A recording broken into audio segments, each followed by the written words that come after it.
Alright guys, how you guys doing? Welcome to Apple Weekly number 46, almost approaching the half century, which is pretty good. Of course, for those of you who don't know, this is a show where I cover everything Apple over the past week and give you my thoughts on it, and hopefully get a debate going in the comments. Broadcasting on both YouTube and iTunes, should you wish to watch it on the way to work, or college, or uni, or school, whatever. Before we get started, a brief talk about the two sponsors. The first one is parcelmonkey.com, excellent courier service. Not because they sponsor the show, but because I use them on a regular basis. Simple, just log onto their website, book yourself a courier. A well-known courier will turn up at your door, i.e. Parcelforce, CityLink, UPS, you get the point. And they'll pick it up from your door at a very competitive rate, really cheap, and deliver it anywhere in the world, which is pretty cool. Second one is iGear.com. Essentially a jacket for your MacBook Air 11-inch, iPad, iPhone. Got a dedicated space for your iPhone here, and you can use it right within the pocket itself, also known as, you know, finger friendly. And while at that, you're kind of beating the airline at their own game with the whole baggage fee shenanigans, as it has 18 pockets and pretty much you can do anything with them. So getting on to the stories, the first one really isn't a story, it's about Steve Jobs, and he had a Mercedes. It was well known, he was spotted around quite a few times. And the one thing that stood out each time was he didn't have a number plate on his car. There were many rumours going around that he actually paid the fines that he was kind of charged by the police. However, it turned out to be untrue, and the real reason why he didn't have a number plate was because Steve found a flaw in the Californian law. Basically, the law states that when you get a new car, you've got 6 months until you register a number plate. So what does the boss himself do? Lease out a new Merc every 6 months. He had a dealer who was working for him, of course, and they set an agreement where he would get a new Merc, whether it be the same one, every 6 months, and that was a workaround, so he didn't have to kind of, you know, get a number plate. So real men, that is how they pretty much roll. Hang on before you get any funny thoughts, because I know you want to do the same thing because you've got so much money lying around. Californian law is about to change in a few months' time, so you've got 3 months to do it. So whether you've got that much money lying around to, you know, get a new car every 3 months, good luck to you, sir, and I'm going to be your best friend if that is the case. The second story is actually pretty cool, and it was inevitable this was going to happen. Siri has been successfully ported over to the iPod Touch and the iPhone 4. It doesn't work too well with the iPod Touch, so the developer says, Stephen, who got the workaround to this. He basically says you've got to shout at the iPod Touch simply because it's got a poor microphone, whereas on the iPhone 4 it works just as well as it does on the iPhone 4S. And the iPhone 4S, one of the exclusive things about it was, or the selling point was, Siri. So now you've really got to wonder whether you should get an iPhone 4S because of Siri. Now the developer Stephen says he isn't going to release how to do it or anytime soon, so don't ask him, don't, you know, spam his Twitter feed. The way this developer Stephen managed to port these over to the iPod Touch and iPhone 4 and other iOS devices, he actually kind of recoded or went into Apple's code and changed it, so if he really was to dish that out to the public, it would kind of be illegal. But no doubt, you know, other coders are working on it, or other people are going to get this and put files. That's a separate story. I'll leave a link in the description or on the screen, and indeed a video where 9to5Mac obtained this, and they had an interview with the guy. There's been some kind of test versus Siri iPhone 4 versus Siri iPhone 4S, just to see how well it works, and it does, you know, pretty well. And it really puts to the question, why did they not release it to the larger public? And there's one really simple answer to that: money, business. Having this exclusive, whether it's no hardware design, of course the iPhone 4S, let's, you know, bring out a software update so people would have to buy the next iPhone 4S. Marketing, and rightly so, everyone kind of did. For the past few days, rumours of an iTV or an Apple TV have gone absolutely crazy. They're not going to use the name iTV simply because iTV is a news channel here in the United Kingdom and they would never get rights for it, or they would have to pay huge amounts, which Apple probably wouldn't want to do. So an Apple TV is, you know, coming. It's for sure coming. Whether it happens next year or the year after, it's kind of crazy it's not going to happen, especially when Steve Jobs, in his latest biography, has said that he finally managed to crack, you know, the TV segment. It was quite complicated with, you know, so many networks and so many channels, and trying to get an agreement or a deal, you know, with the broadcasters. It just wasn't happening.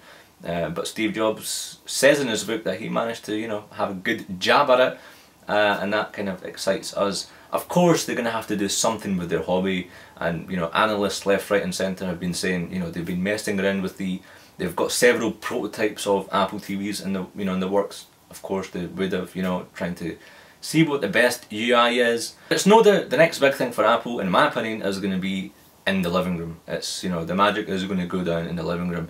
Yes, you've got the iPad, the iPod Touches and the iPhones, but the next big or huge or revolutionising thing where Apple see an industry and say, okay, this is happening, let's make it better, and that's where Apple TV is going to fall in. And there's some word about Siri being enabled. Sure, I can see how that will work, and of course by that time Siri will be finished, you know, a proper release, not the beta. But yeah, I can see it working, and come next year, of course, if rumours are happening right now, imagine what the rumours are going to be like next year. Next up is iPhone 4S battery issues, and by issues I mean do a simple search on Google or Apple's own iPhone 4S section and you'll see the amount of people complaining about battery life, and me including. I did a review on the iPhone 4S and I did say there was a huge kind of downage when it comes to oomph or juice coming from a 4 to a 4S. There is no definite answer as to what is the actual cause of this. Could it be Siri? Could it be some sort of location services? Do you really need to do a fresh install? Even although, why would you want to do that? Knowing Apple is such a simple thing. If you're upgrading from a phone to another phone, it really shouldn't be a problem in doing so. But the good news is Apple is kind of, they've got engineers working on this. Engineers have been contacting people from the Apple forums and installing an application or a monitoring system on the customer's phone, and that kind of sends feedback back to Apple HQ where they analyse the data and see what is causing the problem with the 4S battery kind of decrease. So hopefully in the next few weeks we will find out what the actual cause is. So if you've got an iPhone 4S and having the same issues, leave it in the comments below, and have you managed to find any fix for it? It'd be pretty interesting. And then moving on to this next story, which I'm really going to spend 5 to 10 seconds on. Apple has started a click and collect service where you can, you know, choose whatever product you want from the Apple website and then collect it in store. They've only done that for one store at the moment in the US, which is San Francisco. So hopefully that's going to be rolling out over the next, you know, few months, few weeks, hopefully a few days. But really, this is nothing new. There's no surprises. There's no magical, nothing revolutionary.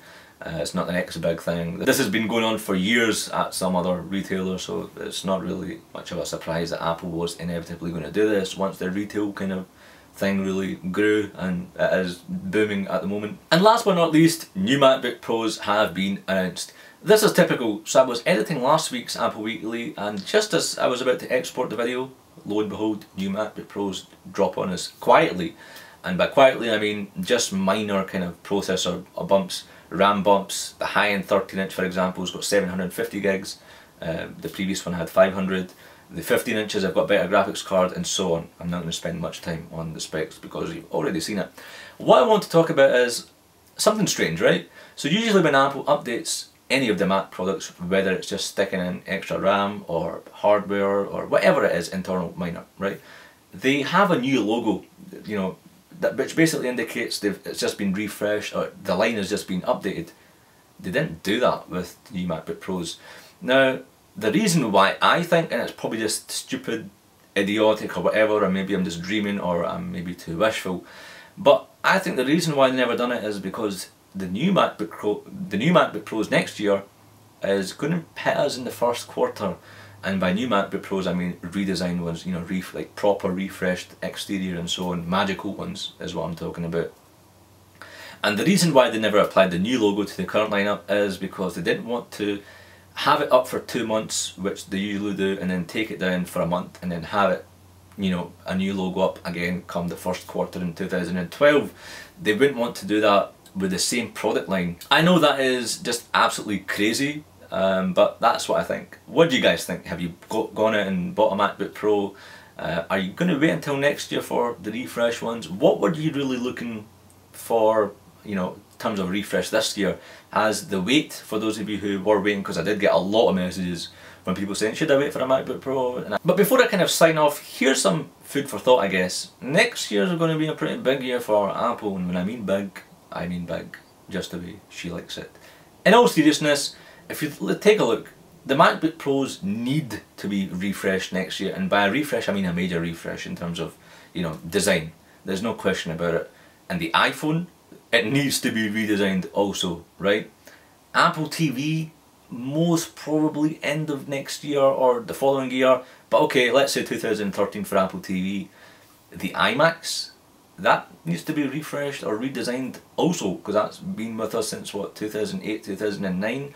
Now I'm not saying it's definitely, it should happen, but I'm just saying for 2 to 3 years for the same design, I'm not too sure. I think the screens are going to be much more gorgeous or MacBook Airish when it comes to the iMacs, i.e. no glossy or reflections, but that's just me. But they've got quite a few things that they need to, or quite big things that they need to redesign next year. So could they just be pacing it out next year? So MacBook Pros start of early next year, the iPad 3 come March, April-ish, iMacs come, you know, end of next year-ish. That's the way I'm seeing it. Maybe I'm just getting way ahead of myself. Not to forget the Mac Pros also, which are also rumoured to be next year. So next year is going to be a busy year. But guys, that's it for this week in Apple. I hope you liked it. Any comments or abuse, feel free to leave it in the comments below. Those of you watching on iTunes, you can leave a comment in the review section. Be sure to check out igear.com and parcelmonkey.com. I will love you forever. Thanks very much guys, and I'll see you guys in the next video. Cheers. Looking to send a package at the lowest price possible? Simple. Visit parcelmonkey.co.uk, follow these 4 simple steps, have the package collected from your doorstep, and then sit back and relax.